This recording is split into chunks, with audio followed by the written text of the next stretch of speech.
Kita beralih ke informasi lain pemirsa, usai memenuhi panggilan BAP tambahan dari penyidik selama 7 jam. Ibu beserta kuasa hukum keluar dari gedung Dirkrimum Polda Jawa Barat. BAP tambahan berkaitan dengan media sosial Facebook yang dimiliki Peggy Setiawan.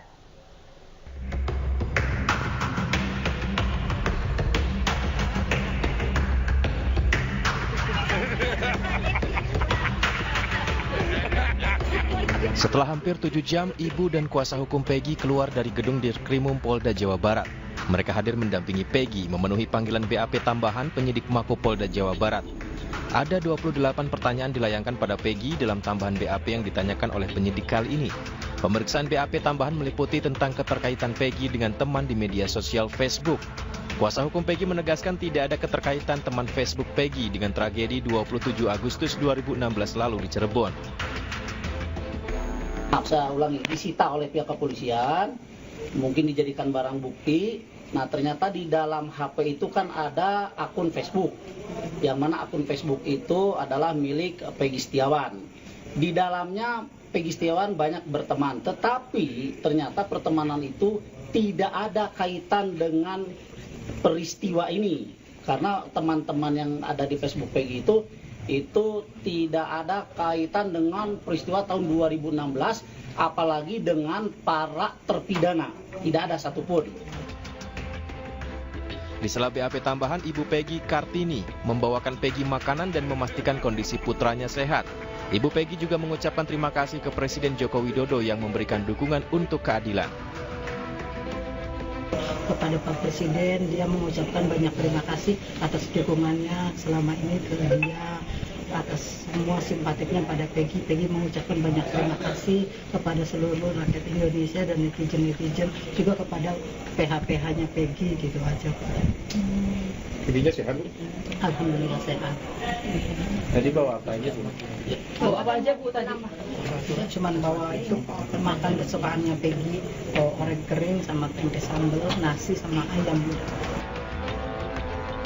Hari ini kuasa hukum Peggy telah menerima surat perpanjangan masa penahanan terhadap Peggy Setiawan. Hingga saat ini juga masih belum ada informasi pemeriksaan lanjutan yang akan dilakukan penyidik terhadap Peggy Setiawan alias Peron. Pemirsa, Polda Jawa Barat terus mendalami sejumlah saksi dan meminta keterangan ahli terkait kasus pembunuhan Vina dan Eki. Tak hanya itu, Polda Jabar juga telah mempersiapkan tim khusus yang dibentuk untuk menanggapi gugatan pra-peradilan dari pihak tersangka Peggy Setiawan.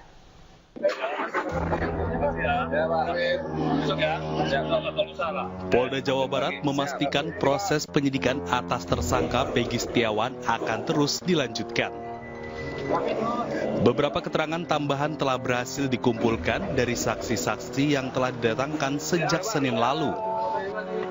Penyidik juga melibatkan saksi ahli untuk membantu mendapatkan bukti-bukti yang dibutuhkan dalam pemberkasan tersangka Peggy Setiawan.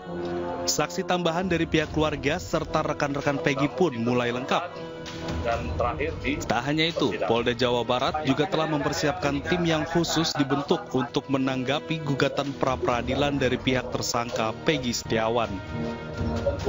Jadi tim pra-peradilan ini dibentuk tentunya untuk menghadapi gugatan permohonan pra-peradilan dari tersangka PS atau kuasa hukumnya, ya. Nah, sejauh ini Bapak Kapolda telah memerintahkan untuk membentuk tim tersebut dan sudah dibentuk. Tentu kami akan menyiapkan terkait gugatan permohonan pra-peradilan yang dilakukan. Polda Jabar memastikan proses penyidikan berjalan sesuai dengan prosedur dan selalu dalam pengawasan tim pengawas internal maupun dari komponen lain seperti Kompolnas, Komnas HAM, hingga Bid Propam Mabes Polri. Dari Bandung, Jawa Barat, Muji Prayitno, iNews melaporkan. Pemirsa, dugaan intimidasi dan penganiayaan dialami oleh mantan terpidana kasus pembunuhan Vina Saka Tatal. Pasca hal ini terungkap, Saka Tatal ingin nama baiknya dipulihkan dan oknum polisi yang terlibat penganiayaan diproses hukum.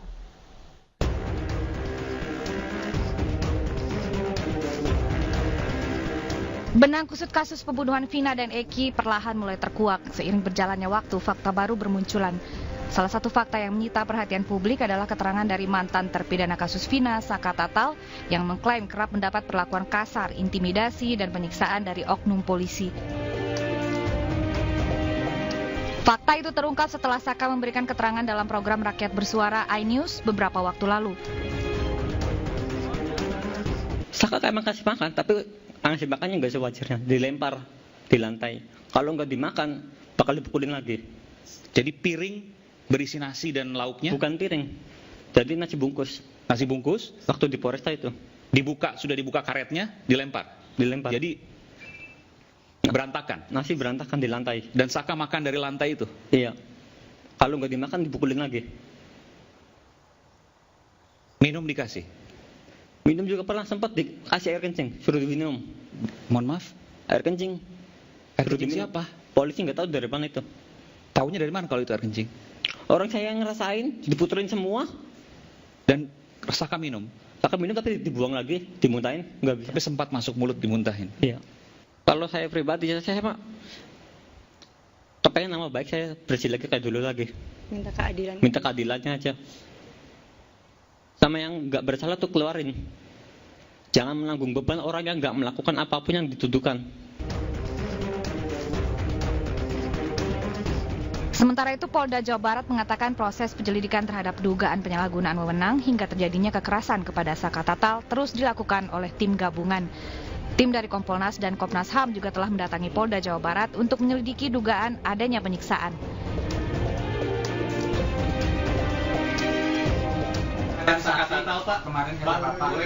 Ya, jadi kalau terkait dengan hal-hal lain, ya proses ini kan ada agak panjang ya.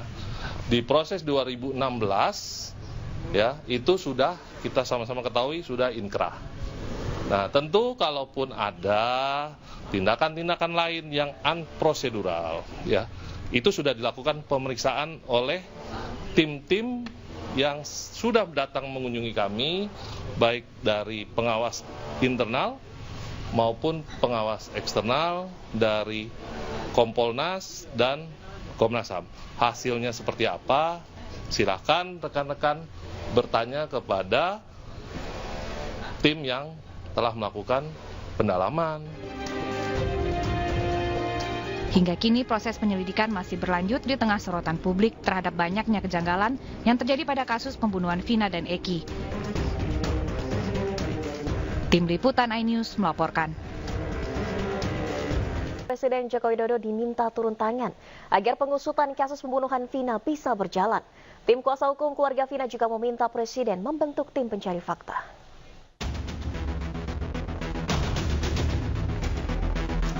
Desakan untuk mengusut tuntas kasus pembunuhan Vina dan Eki terus bergulir.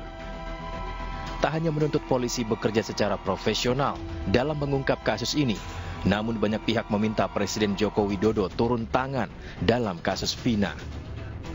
Advokat Hotman Paris yang juga bertindak sebagai kuasa hukum keluarga Vina meminta Presiden Joko Widodo membentuk tim pencari fakta atau TPF untuk mengusut kasus pembunuhan Vina. Jadi nanti sama jaksa hanya akan berpatokan kepada hukum acara pidana formil. Dia akan mengatakan 2 alat bukti cukup. Peggy bersalah. Dia akan mengatakan begitu. Akhirnya kasus ini akan menguap dengan sendirinya. Akan berakhir di situ. Sementara yang apakah benar fiktif atau tidak akan lagi ditindaklanjuti. Maka kami dari tim Hotman 911 yang sebagai kuasa hukum dari keluarga Vina berpendapat kasus ini sebaiknya penyidikannya sementara ditunda dulu agar Pak Jokowi membentuk tim pencari fakta yang netral, terutama dari para ahli hukum pidana dari universitas, untuk menyelidiki fakta sebenarnya. Hotman juga meminta penyidikan kasus yang dilakukan Polda Jawa Barat dihentikan selama tim pencari fakta bekerja. Hotman bersama dengan advokat yang menjadi kuasa hukum keluarga Vina mengusulkan agar tim pencari fakta diisi oleh sosok profesional, termasuk pakar hukum yang berasal dari kalangan akademisi. Dari Jakarta, tim liputan iNews melaporkan. Sementara itu pemirsa, tim pencari fakta telah datang ke Polda Jawa Barat untuk mendalami dugaan adanya pelanggaran yang dilakukan oleh oknum petugas. Tim tersebut terdiri dari Kompolnas, Komnas HAM, dan Internal Polri. Kita belum tahu apakah ada tim pencari fakta ataupun yang dimaksud tim dari Mabes Polri kemarin yang sudah saya sampaikan, ada tim Itwasum, ada Propam, ya, ada dari Barreskrim Polri, atau mungkin yang dimaksud dengan tim Kompolnas ataupun Komnas HAM. Karena minggu-minggu kemarin tim tersebut telah datang ke... Ya pemirsa, Menteri Hukum dan Hak Asasi Manusia Yasona Lauli meminta pihak kepolisian segera mengusut tuntas kasus Vina. Pengungkapan kasus ini penting segera terwujud agar tidak ada isu lain yang berkembang di masyarakat dan menimbulkan kecurigaan. Ya, kita serahkan kepada polisi supaya membongkar tuntas itu, supaya jangan ada kecurigaan dari masyarakat, apalagi viral. Ada indikasi lagi bukan orang yang ditangkap, bukan orang yang melakukan. Ada kesalahan SOP dalam pemeriksaan. Kita berharap ya semua kasus-kasus seperti itu, jangankan itu, kasus Sengkon dan Karta dulu. Sesudah mereka dihukum menjalani cukup lama baru terungkap bukan mereka pelakunya. Itu menjadi apa ya? Dan membuat jalan untuk pemeriksaan kembali perkara mereka dan diputus oleh pengadilan. Bahkan negara membayar ganti kerugian, ya. Jadi itu hal-hal di negara lain juga pernah kejadian yang mau dihukum mati. Itu kan ada kasus di Amerika itu. Akhirnya dibebaskan, bukan dia pembunuhnya. It happens. Dan dalam keadaan kondisi seperti ini, polisi harus betul-betul bergerak keras, cepat mengungkap kasus ini supaya jangan liar nanti. Ya pemirsa, Mahfud MD angkat bicara terkait kasus pembunuhan Vina dan Eki. Menurut Mahfud ada permainan dalam penyelesaian kasus pembunuhan Vina. Saya tidak tahu persis kasus Vina itu, tapi konstruksi kasusnya kayak begini. Dulu ada tersangka 10 atau 11 orang kan untuk pembunuhan Vina itu. Lalu diajukan ke pengadilan. Itu berita acaranya kan ada 10 atau 11 orang. Diajukan ke pengadilan, yang 3 lari, yang 8 udah dihukum. Nah, sesudah muncul Vina sebelum 7 hari itu, lalu kasus ini muncul lagi. Lalu yang dulu lari itu kemana orang gitu. Itu kan resmi diumumkan buron, 3 orang, namanya ABCD. Nah, ini baru muncul kasus ini. Sehingga saya berpikir ini bukan sekedar unprofesional, tetapi menurut saya memang ada permainan. Ada aroma profesional itu orang mungkin kurang cakap, kurang hati-hati, itu tidak profesional. Tapi kalau ada permainan untuk melindungi seseorang atau mendapat bayaran dari seseorang untuk mengaburkan kasus, itu sudah sebenarnya sebuah permainan yang jahat.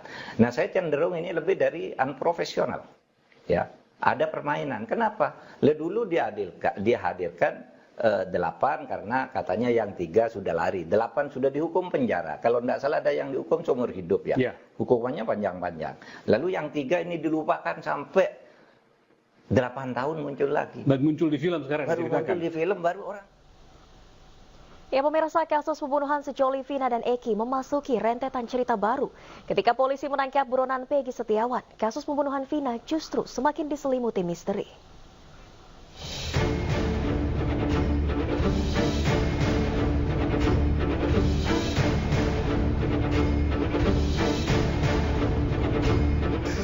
Sabtu malam 27 Agustus 2016, Vina dan kekasihnya Rizky alias Eki serta beberapa rekannya dihampiri sekelompok geng motor.